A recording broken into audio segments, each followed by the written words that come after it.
अनंत कोटि दंडवत सतगुरु देव को। अपना विषय चल रहा है ब्रह्म प्रकाश, इसका अद्वैत बोध प्रक्रिया का,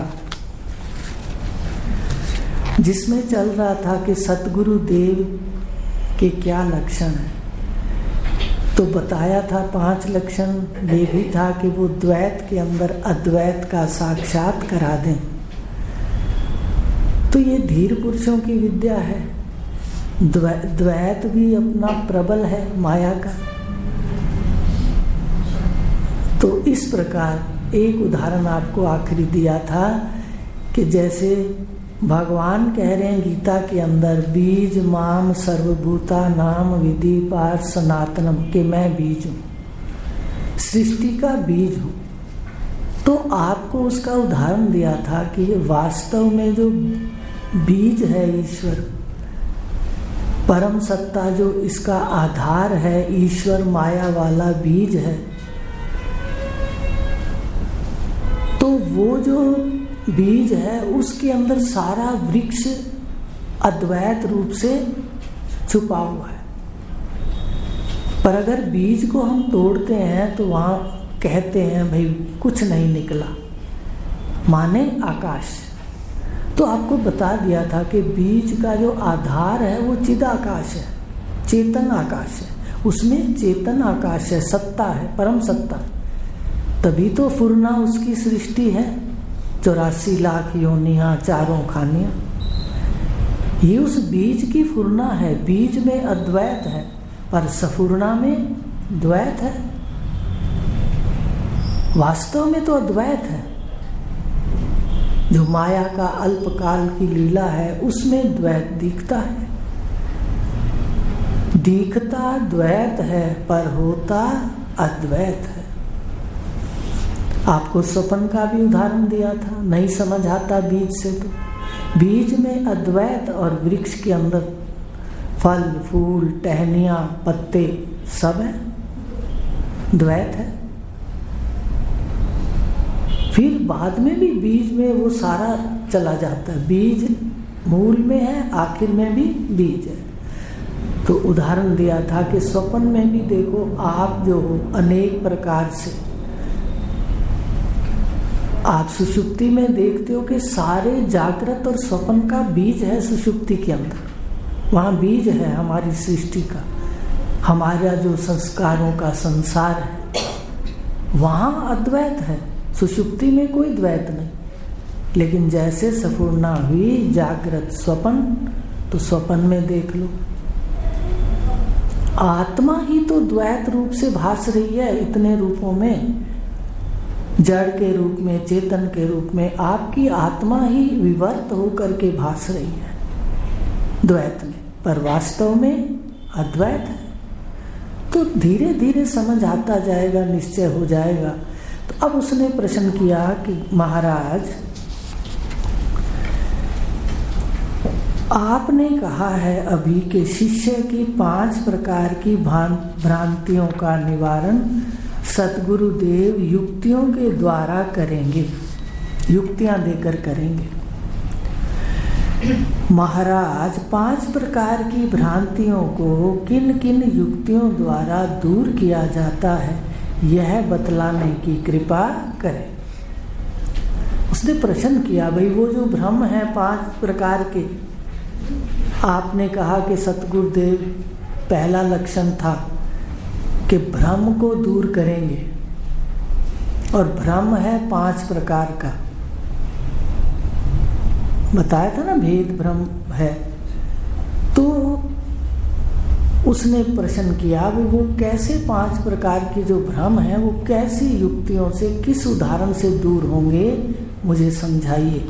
तो पहले आपको बताया है कि आखिर भ्रम है क्या। भ्रम के लिए बताया था कि है तो कुछ और हमें दिखता कुछ। उदाहरण दिया था कि जैसे रस्सी पड़ी है मंद अंधकार के अंदर संध्या के समय, तो उसमें सांप की प्रतीति हो जाती है। कभी कभी। लेकिन उस भ्रम के अंदर जो रस्सी है वो तो सुख रूप है। पर जब सर्प का भ्रम होता है तो सर्प के लिए भय भी खड़ा होता है और मृत्यु का भी डर होता है।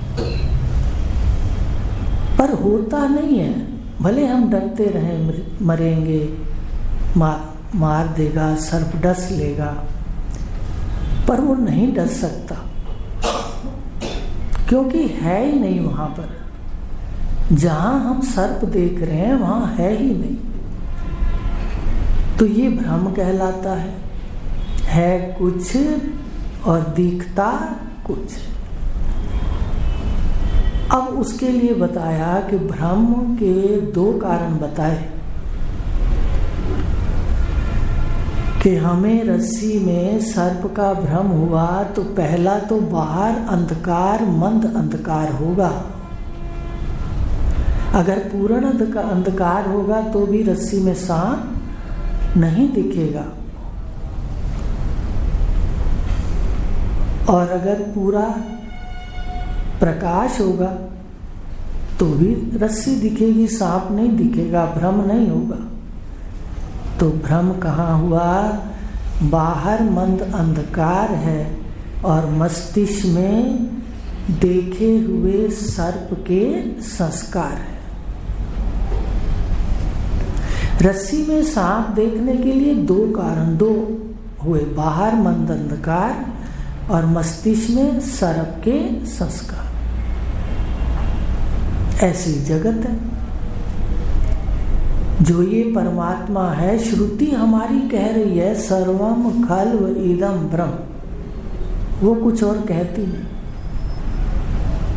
उसने सार रूप से जाकर के यही कह दिया। कर्म से, यज्ञ से, उपासना से इस अंतःकरण की भूमि को तैयार करके श्रुति ने, सीढ़ियों से श्रुति चलती है, अंतःकरण की भूमि को तैयार करके और सत्य का बीज गुरुदेव ने डाला, तब वो फलीभूत हो गया, दिखने लग गया। तो श्रुति कहती है स्पष्ट कि सर्वम खल्विदम ब्रह्म। जीव के लिए कहती है कि तत्वम असि, कुछ नहीं कहती, और बस खोज करनी है हमें। अब सर्वम खल्विदम ब्रह्म है, अहम आत्मा भी ब्रह्म है, तो फिर ये विस्तार शब्दों का, रिश्तों का, नातों का, शब्द विस्तार ही तो है सारा व्यवहार। क्या है? शब्द विस्तार है। तो ये क्यों? ये भ्रम कैसे हुआ? है सर्वम परम सत्ता, चेतन सत्ता अस्ति, उसका स्वभाव है सपूर्णा, एको अहम बहुश्याम। तो भ्रम जगत का इसमें कैसे हुआ? तो कहा इधर तो अज्ञान है, माया। सबसे पहले ये क्यों दिखा? सत्य दिखा। जो कुछ भी हम देखते हैं ये माया, मूल अविद्या के कारण, मूल अविद्या और तूल अविद्या पढ़ी थी आपने। मूल अविद्या के कारण ये जागृत का भ्रम हुआ कि मैं शरीर हूँ और ये जगत सत्य है, संसार भी जो दिखाई दे रहा है ये सारे मेरे हैं। ये भ्रम हो गया। ये ईश्वर की सृष्टि प्रवाहित हो रही है, पर हम कुछ लोगों पर मोहर लगाकर उसके लिए अपना दायरा बना लेते हैं। ये हमने बनाया। क्यों बनाया? कहते माया के कारण। सादे शब्दों में कहूं तो ये माया का कार्य है, सफुरना का कार्य है कि एको हम बहुश्याम हुआ। हम आकारों में फंस गए। भेद आकारों में है, वस्तु में नहीं है। वस्तु में नहीं है। अष्टधा प्रकृति के शरीर हैं आपके सबके। ये जो अक्षर है, चिदाभास है, नौवां, सबके पास है। इनका सबका आधार परम सत्ता अस्ति है, सबकी है। देखने में भेद और वास्तव में अभेद है। तो मूल अविद्या माया के कारण, सफुर्णा के कारण द्वैत दिखा, और फिर इधर अपने स्वरूप का अज्ञान, जो मूल अज्ञान है, इधर फिर तूल अज्ञान। जैसे अपने स्वरूप का अज्ञान हुआ, ये सत्य भाषा, शरीर भी सत्य भाषा, मैं भाषा। तो ये अज्ञान खत्म करना था। सृष्टि का कोई और कोई नियम नहीं है कि हम सत्य को जान लें। अब रस्सी में सांप दिखा, हम वहाँ कोई कर्म कांड करने लगे, भाई उसको भगाने के लिए बीन बजवाएं, कुछ करें, सपेरा बुलाएं, तो वो सांप नहीं भागेगा। कुछ भी करते रहे, सांप नहीं भागेगा। उससे प्रार्थना करें, उससे हाथ जोड़ें, सांप नहीं भागेगा। पर जब प्रकाश करेंगे, हल्का सा प्रकाश कर दो मोमबत्ती का, तो रस्सी में सर्प की प्रतीति नहीं रहेगी। इसी तरह इधर मूल अज्ञान को गुरुदेव काटते हैं। जब मूल अज्ञान को इधर आत्मा का स्वरूप ब्रह्म दिखाते हैं, तो ये संसार का जो दिखना है, ये बंद हो जाता है। ये स्वप्नवती तो है, ज्यादा आगे नहीं ले जाऊंगी, यहीं रोकूंगी। स्वप्नवती तो है। स्वप्न किसका परिणाम है? स्थूल अविद्या का परिणाम है और मेरी आत्मा का विवर्त है। और जागृत मूल अविद्या का परिणाम है और ब्रह्म का विवर्त है। बिल्कुल स्पष्ट है, देखिए। तो प्रकाश करने से ही सारे उपद्रव जो हैं जीवन के, वो शम होंगे, शांति होगी। नहीं तो इसको सत्य मानकर भ्रम से देखेंगे तो ये कष्ट का कारण है। तो भ्रम ऐसे हुआ, सर्वम खल्विदम ब्रह्म दिखने लगा जगत, संसार, अहम आत्मा ब्रह्म पर दिखने लगा शरीर।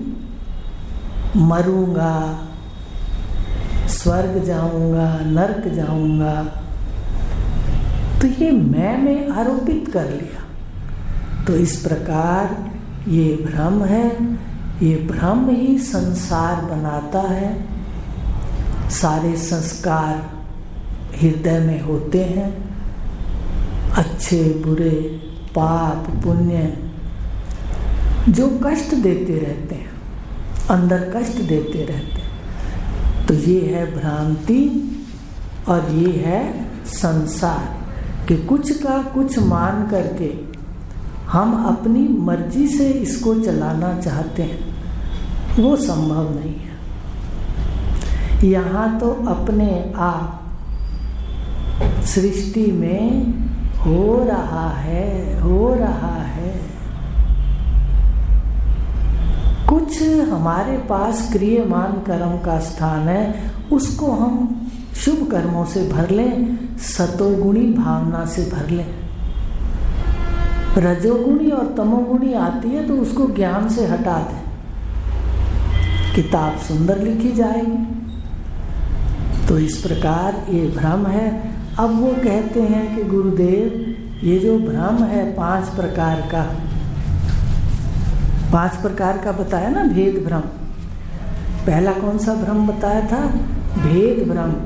तो भेद भ्रम 5 प्रकार की भ्रांतियों में पहला भ्रम है भेद भ्रम। पहला भेद भ्रम था ना, दूसरा कर्ता भोक्तापने का भ्रम, तीसरा संग भ्रम, चौथा विकार भ्रम, 5वां ब्रह्म से भिन्न जगत की सत्यता का भ्रम। तो पहला भेद भ्रम है। तो भेद भ्रम भी 5 प्रकार का।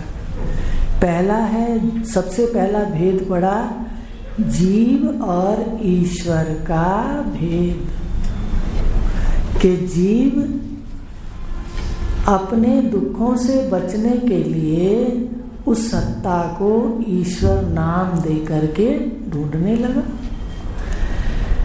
दूसरा भेद है जीवों का आपस में भेद, जीव का जीव के साथ भेद।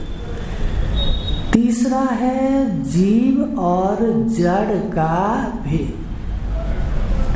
अब देखो, ईश्वर भी चेतन है, जीव भी चेतन है, दोनों चेतन है। जीव और ईश्वर का भेद हो गया, फिर जीव और जीव ये भी चेतन का आपस में भेद है, फिर जीव का जड़ के साथ भेद, फिर जड़ का जड़ के साथ आपस में भेद, और फिर जड़ का चेतन ईश्वर से भेद।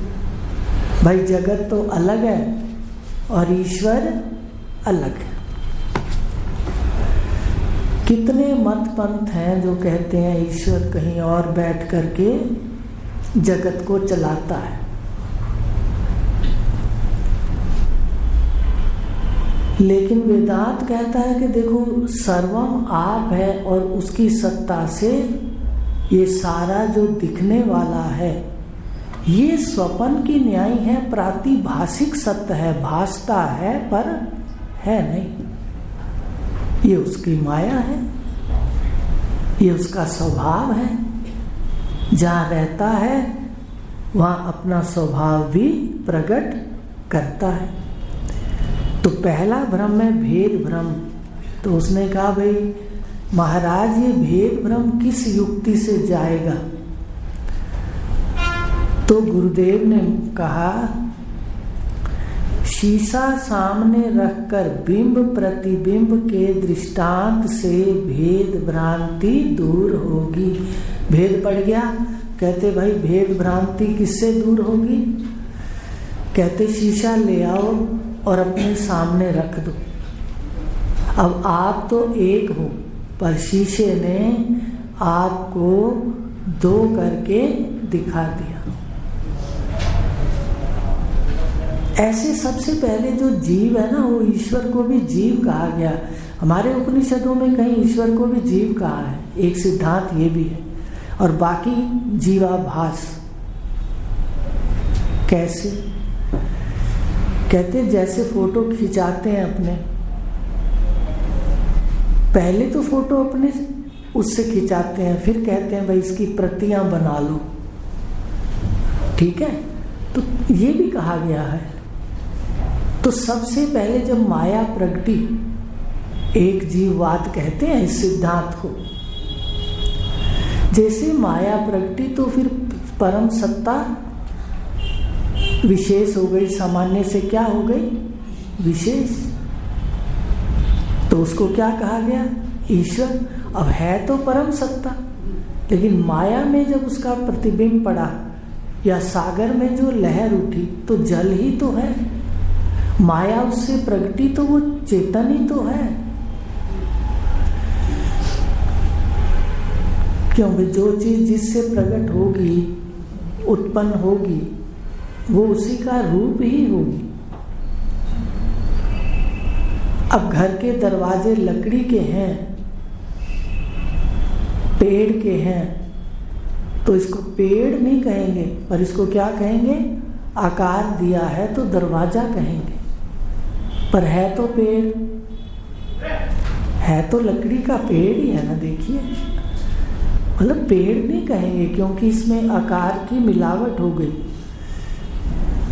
इसी प्रकार सागर से लहर है, उसमें वायु की मिलावट है, तो उसको सागर नहीं कहेंगे, उसको भी लहर कहेंगे। लहर को सागर कैसे कह सकते हो? सागर की उपाधि तो बहुत बड़ी है, और लहर की उपाधि एक क्षण उठती है, बैठ जाती है फिर। तो इस प्रकार माया ने परम सत्ता को, चेतन सत्ता को, सत्यम ज्ञानम अनंतम ब्रह्म, उसको क्या करके दिखा दिया? ईश्वर के रूप में। अब ईश्वर के जो ब्रह्मांड के अंदर ये शीशे हैं अंतःकरण के, ब्रह्मांड के अंदर, माया के अंदर इतने अंतःकरण के शीशे हैं, अब इन शिष्यों ने भी उसको क्या करके दिखा दिया ईश्वर को, एक से अनेक।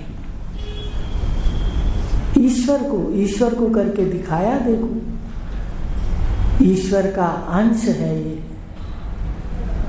ईश्वर क्यों कहा परम सत्ता को? क्योंकि उसके पास माया की अष्टधा प्रकृति की उपाधि है। आपके पास भी है। 5 भूतों का विस्तार है, 3 गुण का विस्तार है। इस विस्तार को, इस शरीर को धारण करने वाला भी चेतन है, 9 है। तो 1 से 2 और 1 से अनेक किसने दिखाए? कहते शिष्यों ने। देखो अपने मंदिर जाते ना, भारत माता के मंदिर, वैसे तो आजकल हर मंदिर में लगभग है शिष्यों का कमाल, पर जब शुरू में गए तो वहां पर इतने अपने रूप दिखने लग गए। उसमें मंदिर था सामने, परम पूज्य गुरुदेव ले गए थे भारत माता का मंदिर घुमाने के लिए, तो इतने दिखे रूप अपने। और उसके बाद जैसे आगे गए तो मेरा सिर सीधा शीशे में, भ्रम भी था कि वो गली इधर है और थी किधर, वो दूसरी तरफ थी। शीशे का भ्रम होता है भाई, कहाँ रास्ता था और शीशा कहाँ बता रहा था। तो इस प्रकार शीशा कुछ का कुछ दिखाता है। तो ये अंतःकरण के शीशे एक को क्या करके दिखा दिया? अनेक। तो ये शीशे में जो पड़ता है वो क्या है? आपका प्रतिबिंब। अब शब्दों को भी ले लो। शीशा सामने रखकर बिंब प्रतिबिंब के दृष्टांत से भेद भ्रांति दूर होगी। भेद भ्रांति को दूर करने के लिए शीशा देखना। अब कहा कि जो बिंब है वो आपका स्वरूप है, असली स्वरूप, और उसकी परछाई शीशे में प्रतिबिंब कहलाती है। तो बिंब प्रतिबिंब दोनों एक है। शीशे में खड़े हो तो बिंब प्रतिबिंब दोनों एक ही हैं, दो तो नहीं है। आप शीशा औंधा कर दो तो आप हो।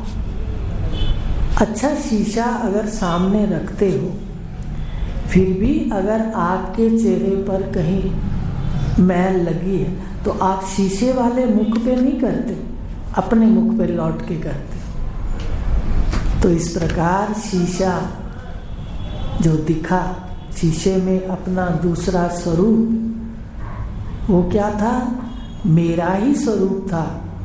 उसको प्रतिबिंब कहा, और देखने वाले मुख को, जो सामने है, उसको बिंब। आपका मुख उसमें शीशे में प्रतिबिंब है और आप उसमें बिंब हो, पर दोनों ही एक है। भेद किसने दिखा दिया?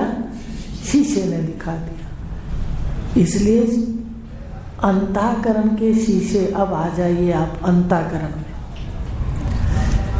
रात को आप एक होते हो, प्रकाशक होते हो, ज्ञाता होते हो, ज्ञान होते हो, आपका नाम है। जैसे सुबह अंतःकरण स्फुरित हुआ, आप सीधा शीशे के अंदर मैं एक प्रकाशक दो हो गया, सामान्य से विशेष, अहम बोलने लग गया। अब अहम प्रकाशक ही है। लौट के देखोगे धीरज से तो प्रकाशक ही अहम चेतन है। अब अहम चेतन इसमें आकर के गलती करता है कि मैं बुद्धि के कारण, गलती बुद्धि में है, याद रखना, चेतन में नहीं है। बुद्धि का यंत्र उड़ता है तो कहता है मैं शरीर हूं, तो उसके बाद फिर सारा मेरा है, फिर जगत भी सत्य है। फिर शरीर के लिए कुछ भी करें अच्छा या बुरा सभी ठीक है, ये गलती हो गई। जगत शाश्वत है, अगर नश्वर समझ लेते शरीर को और जगत को तो कोई भी गलती नहीं करता। और अगर सत्य समझता है तो धन भी क्या करता है, बहुत बड़ी गलती करता है, भोगता भी नहीं है। और सुन लो, इकट्ठा ही करता रहता है, इकट्ठा ही करता रहता है, ना किसी को देता है, ना किसी का शुभ करता है, अपने लिए इकट्ठा ही करता है बैंकों के अंदर, बैंकों के अंदर। और शास्त्रों में साफ लिखा है कि ऐसे व्यक्ति को कृपण कहा जाता है, जो धन का सही उपयोग नहीं करता। कृपण कहा उसको। इस गलती के कारण ये भूल होती है। कैसे गलती से उतरे शरीर माना और बस संग्रह बुद्धि खड़ी हो गई। और यहाँ तक कहा ऋषियों ने कि कृपण की परिभाषा कि कृपण को तो ना यहाँ सुख है और ना वो कभी सुख प्राप्त नहीं कर सकता। वो धन को इकट्ठा तो सुख के लिए करता है कि मुझे सुख होगा, पर वो कभी सुख प्राप्त नहीं कर सकता। ये कहा गया कि धन इकट्ठा करते वक्त एक तो ताकत लगा देता है, फिर इकट्ठा करते करते उसके डर लगता है कि कहीं चोर ना आ जाए, कहीं घाटा ना हो जाए, उसी भय से युक्त रहता है धन की रक्षा के लिए। पहला धन इकट्ठा करने के लिए दम लगाता है, सारा शरीर खर्च कर देता है और भोजन भी ढंग से नहीं करता। उसके पश्चात क्या है, फिर उसकी रक्षा के अंदर उसको चिंता रहती, भय रहता। अब दान किया नहीं, किसी को दिया नहीं, तो जब यहाँ से जाता है तो भी सीधा नरक में स्थान होता है, ऐसे कहा है, क्योंकि उसने हाथों से कुछ किया ही नहीं। इसलिए सावधान करते हैं हमारे ऋषि कि यहाँ सब कुछ है, तुम सुंदर पाठ अपना करो वर्ण के अनुसार, धर्म के अनुसार। तो ये था कि मैं प्रगति सामान्य से विशेष हुई, एको हम बहुश्याम हुई, पर गलती से क्या हो गया, अध्यास हो गया देह में कि मैं शरीर। तो आज पहला भ्रम बता दिया कि भेद भ्रम कैसे कटेगा, कि पहले माया का शीशा है, सबसे पहले माया प्रगटी, माया में चेतन का प्रतिबिंब ईश्वर कहलाया। फिर उस ब्रह्मांड के अंदर, माया के अंदर पिंड है, छोटे छोटे छोटे छोटे, इनके अंदर अंतःकरण के शीशे हैं। अब इसमें उसका प्रतिबिंब पड़ा तो उसको क्या संज्ञा, अहम अहम जीव संज्ञा हो। और ये ईश्वर का अंश है। मोटी भाषा से देख लो, ईश्वर परम सत्ता को ईश्वर क्यों कहा? परम सत्ता को ईश्वर इसलिए कहा क्योंकि माया का कपड़ा पहन के बैठा है। अब मान लो सामने पत्नी आ गई, अब उसको कुंवारा थोड़ी कहेंगे, पति तो कह सकते हैं पर कुंवारा तो, इसलिए ब्रह्म तो नहीं कह सकते, अब उसको मायापति कहेंगे, ईश्वर कहेंगे, है वही परम सत्ता। अब एक एक पिंड के अंदर, अंतःकरण के अंदर चेतन का प्रतिबिंब पड़ा तो मैं फुरने लगी अलग अलग। वो भी कल बताया था, आसुरी संपदा और दैवी संपदा में बताया था कि कैसे भेद बुद्धि हो जाती है। एक शरीर को परछिनता ये मानने लगता है। तो इस प्रकार ये मैं फुरा इसमें, तो अष्टधा माया का अंश शरीर है आपके पास। ईश्वर का शरीर माया और चेतन है मोटी बुद्धि में, तो उसका माया का अंश ये शरीर है और चेतन का अंश ये जीव है। चेतन हो गया ईश्वर का अंश। मोटी भाषा में भी देखें तो वेद उपनिषद जो कह रहे हैं वो बिल्कुल सत्य है। तो ये है बिंब प्रतिबिंब के माध्यम से भेद भ्रांति की निवृत्ति होती है। अब शीशा है तो शीशा को इस जीव को सीधा सीधा नहीं रखता, भुलावे देता है। शीशे में देखते हैं तो भुलावा आता है कि हम नाक में अगर हमने बिंदु दाएं ओर पहन रखा है तो शीशा बाईं ओर दिखाता है। हम बाहर बैठे हैं, शीशा अंदर दिखाता है। इसमें पढ़ लेते हैं क्या दोष है। शीशा सामने है तो 5 मुख्य दोष सामने भासने लगते हैं। पहला, शीशा हमें 1 से 2 दिखा देता है। अब याद कर लेना इनको।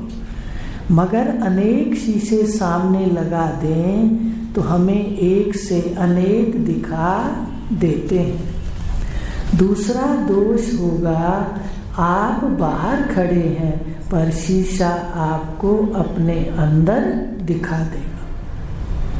ये पढ़ लो, फिर अपने ऊपर घटाएंगे। पहले यहाँ पढ़ लें, फिर आत्मा पर घटाएंगे। तो पहला दोष 2 दिखाता है, अनेक दिखाता है। दूसरा दोष बाहर वाले को अंदर दिखाता है। तीसरा दोष, जो बाहर वस्तुएं भी रखी हैं, सोफा पलंग, वो भी अंदर दिखाता है। चौथा दोष, शीशा सदा उल्टा दिखाता। आपने तौलिया दाएं कंधे पर रखा है तो वह आपके बाएं कंधे पर दिखाता है।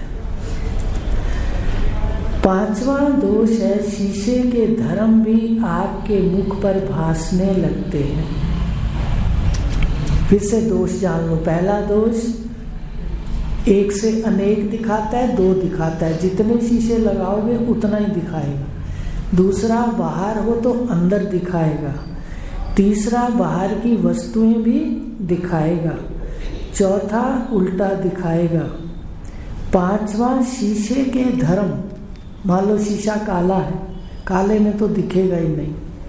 मान लो शीशा लाल है तो आपका मुख कैसे दिखाएगा? लाल दिखाएगा।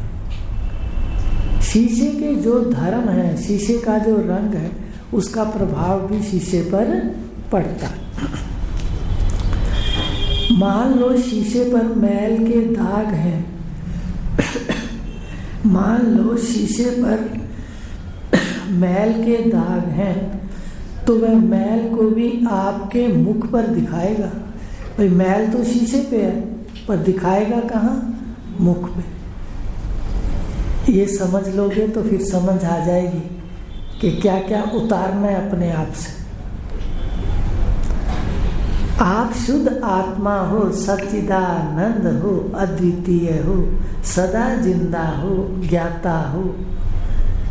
पर ये जो सामने है इसको सत्य मान लेते हैं, स्वप्न को सत्य मान लेते हैं तो इसमें दुख सुख पाते हैं। तो कहा ये 5 जो गुण हैं शीशे के, ये आपके अंदर आ जाते हैं। अगर शीशे को वहां से हटा दिया जाए या औंधा कर दिया जाए तो सभी दोषों से रहित कैवल्य आप ही आप देखो, रात को शीशा आप औंधा कर देते हो, प्रकृति करती है, ईश्वर। तो देखिए ना, आप केवल अकेले तो होते हो रात को। सुषुप्ति में क्या है? आप कैवल्य होते हो, कुछ नहीं होता, दूसरा शून्य होता है। आप ही आप हो, सृष्टि का शून्य है। तो इसी प्रकार जब शीशा औंधा कर देते हैं तो चाहे उसके अंदर मैल है, चाहे उसके अंदर कोई दोष है, वो सारे के सारे खत्म हो जाते हैं, आप ही रहते हो। लेकिन स्वप्न में आते हो तो भी आप स्वप्न को सच्चा समझने लगते हो। हम लोग स्वप्न में आते हैं तो स्वप्न को सच्चा समझते हैं। इसलिए अब कल बताएंगे कि किस प्रकार यमाचार्य ने कहा जाग जाओ, तो जागृत पुरुष जो होता है, अज्ञान को खत्म करने वाला तत्वज्ञ पुरुष जागृत, वो सपन की बातें बार बार नहीं करता। आ रही है समझ बात? ध्यान देना है, होमवर्क है कि स्वप्न की चर्चा सारा दिन इनकी। जागृत पुरुष कभी आप बताइए, स्वप्न से जाग कर ये क्या सारा दिन स्वप्न की चर्चा करते हो? तत्वज्ञ की ये जिंदगी होती है। वो जब जाग जाते हैं अपने स्वरूप में, तो ये स्वप्न की बार बार चर्चा नहीं करते। हो जाती है, ठीक है, स्वप्न था, अच्छा था, नहीं था। आ रही समझ? अपने मन के भावों को इतनी ऊंचाई तक ले जाना है। इसलिए गुरु की महत्ता किताब नहीं बताएगी, वो बताएंगे कि कैसे संसार से निकलना है, कैसे अद्वैत में जागना है अपने स्वरूप में। ओ